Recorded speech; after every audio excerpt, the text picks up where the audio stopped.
Troisième partie, expérience aléatoire à une épreuve, et ça va être la fin des notions basiques qu'on va réinvestir après dans quelque chose d'à peine plus compliqué, je vous rassure.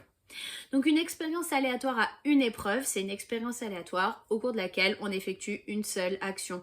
Donc tout ce dont on a parlé jusqu'à maintenant, lancer un dé, tirer une carte dans un paquet de cartes par exemple, proposer de jouer au loto une fois, voilà des expériences aléatoires à une épreuve. C'est exactement ce qu'on a vu tout à l'heure.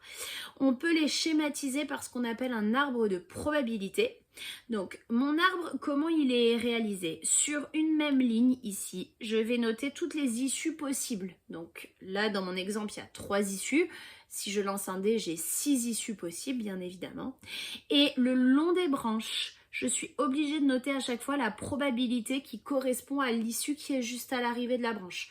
C'est une obligation, sinon l'arbre est incomplet. Donc c'est assez intuitif comme schématisation, encore une fois, il n'y a pas de difficulté. Un exemple, juste pour être sûr que ce soit bien clair, on fait tourner la roue suivante et on veut faire l'arbre de probabilité correspondant aux issues possibles. Donc je vois que si je fais tourner la roue, j'ai plusieurs possibilités, soit je gagne une casquette, soit je gagne un jouet, soit je gagne des bonbons.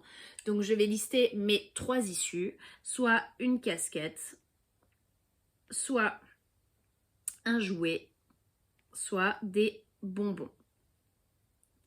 Et donc j'ai ces 3 possibilités là, je peux tracer mes traits, bien évidemment on le fait proprement à la règle, et sur chaque branche je viens de noter les probabilités. Des casquettes, il n'y en a que dans un seul secteur de la roue, c'est des secteurs qui font tous la même taille, j'ai donc une chance sur 8 puisqu'il y a 8 parts en tout.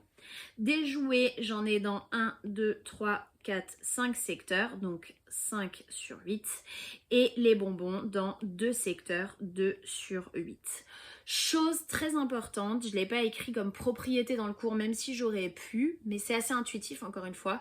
Quand j'ai fait mon schéma, à partir de ce qu'on appelle un nœud ici, de l'arbre, il faut que la somme de toutes mes probabilités fasse bien 1, puisque je vais avoir listé l'ensemble des cas.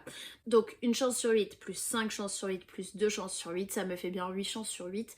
J'ai bien tout comptabilisé. Donc ça c'est quelque chose qu'il faut absolument avoir en tête, mais encore une fois c'est très intuitif.